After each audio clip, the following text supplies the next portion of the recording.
मैया थैयो गावनि आगानाव सेसाया थैयो गावनि खियाव आरो मानसिया थैयो गावनि खुगायाव थिग बेबादिनो सासे सुबुङा गावनि खुगानि गोरोन्थियावनो गाब्र'दों फोरोंनांगौ नाय इफ्रु नोंसोर खावनानै जाग्रा बबावबा सोरनोबा सिनेमा नायो बाव बायनानै जोमग्रा बिदिखा नोङो कुमेरा केस गोदोनिफ्रायनो लोंनानै जानानै साना हसिया जानला मोनला बर' हारिनि मोनसे मानिजाथाव आफाद आरो सासे दैदेनगिरिनि सायाव गाज्रि रावजों ससियेल मिडियाफ्राव बखिनाया थारैनो समाजाव गनायजाथाव नङा नंगौ थांनाय साननैसो सिगां मोनसे फेसबुक पेजनि गेजेरजों टिपखाय दख'रा एबसुनि सायाव गाज्रि रावजों सोंखारिनायखौ नुनो मोनबोदों लोङै जायै गावनि फेसबुक पेजआव फैनानै बर' हारिनि मानिजाथाव मोनसे आफाद आरो सोलिफु इउपिपिएल सरकारनि दैदेनगिरि एम राकेश ब्रह्मनि सायाव गाज्रि रावजों बखिनाया जोंनि समाजाव गनायजाथाव नङा नंगौ नेरसोन वारि फेसबुक पेजनि बिगोमा दाबखा ब्रह्म एबा नेरसोन वारिया थांनाय साननैसो सिगां टिपखाय दख'रा दुलाराय बर' फरायसा आफादखौ गाज्रि रावजों गावनि फेसबुक पेजनि गेजेरजों सोंखारिदोंमोन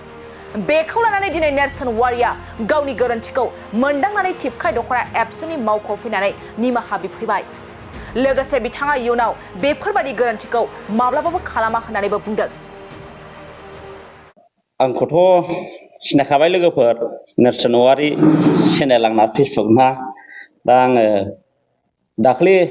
9 थारिख खालि बिदिनो लाइभआव फैनानै ओंखाम जानाय जायैनो आङो टिपखाय एबसुनि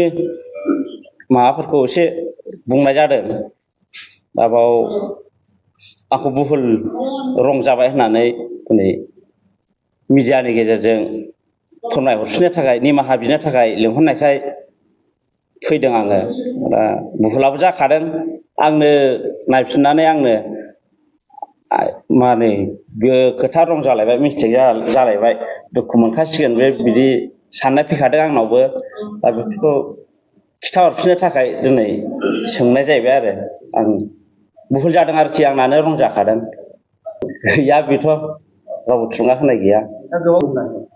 गैया नारसिननायालाय दा आङो बुंनाङामोन बुंफ्लांनाय जाबाय उननिसआव नोंथाङा बेफोरबायदि बिबुंथि होबावगोन नामा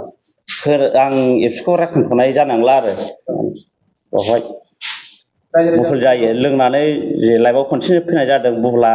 आंनो 100% भुल मोनखादों आरो नायफिननानै माबाफोर बुंहरबा रायजो राजाफोरखौ माबाफोर निमाहा बिहरगोन नामा दिनै सानाव बेनो रायजो राजासिम आङो लोंनानै जानानै माबा खालामो ओमफ्राय एसे दुखुनांथाव फंनैसो पइन्टआव दुखु मोनो नालाय फंनैसो पइन्टआव मिस्टेक मोननायखाय दिनै सुद्रायनानै लाफैनो थाखाय आंखौ लिंहरनायखाय आं नुजाफैनाय जादों आरो टिपखाय एबसु अफिसाव लिंहरनायखाय मावनाय नंला बुंलां नांगौबा दस्रा भिडिअ कन्टेन्ट लाबोगोन लाबोनाय नंला आं बिदि नोंनि जायगाया आंना फानबारि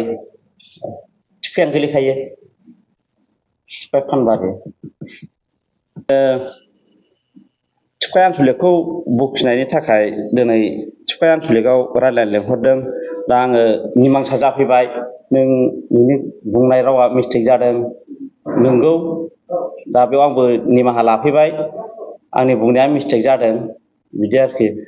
रायजो राजाफोर बयबो नायो मबाइलखौ आंनिखौबो दा दुखु मोननो नाङा आङो फंनैसो खोथा बुंफ्लांनाय जादों टिपखायनि आनसलिकनि नाम लानानै जाहाथे आं इयुनाव बेफोरबायदिखौ बुंला आरो सोरबाफोर गाज्रि मोनदोंबा निमाहा होबानो जाबाय आरो मोनसे फोसावथाय नोंथांमोननि ओनसोलाव सोरबाफोर ड्राग्स एबा फेग्रा मुवाजों नाख्रेबजानानै थानाय सुबुं दं नामा जुदि नोंथांमोननि ओनसोलाव सोरबाफोर ड्राग्स एबा फेग्रा मुवाजों नाख्रेबजानानै थानाय सुबुं दं अब्ला नोंथांमोननि थाखाय मोनसे मोजां खौरां ड्राग्स एबा फेग्रा मुवाजों नाख्रेबजानानै थानाय सुबुंफोरखौ फाहामथाय होनो थाखाय नोंथांमोननि गेजेराव लानानै फैदों मोनसे रिहाबिलिटेसन सेन्टार जुदि नोंथांनि नखराव आरो नोंथांनि ओनसोलाव सोरबाफोर ड्राग्स एबा फेग्रा मुवाजों नाख्रेबजानानै दं अब्ला नोंथाङा रिहाबिलिटेसन सेन्टाराव फाहामथाय होफैनो हागोन मंगलदै 1 नं बामुनपारा दरंआव थानाय रिभाइभ रिहाबिलिटेसन सेन्टाराव नोंथाङा ड्राग्स एबा फेग्रा मुवाजों गोदोसोनानै थानाय सुबुंफोरखौ फाहामथाय होफैनो हागोन। नोंथाङा नोंथांनि ओनसोलनि फेग्रा मुवाजों गोदोनानै थानाय सुबुंफोरखौ बे रिभाइभ रिहाबिलिटेसन सेन्टाराव फाहामथाय होनानै सासे राफोद आरो मोजां सुबुं खालामनो हागोन। गोबां बाथ्रा मिथिबावनो थाखाय नोंथाङा 9859262926 60030092706 नैबे होनाय जानबुं नम्बराव खौरां लानो हागोन।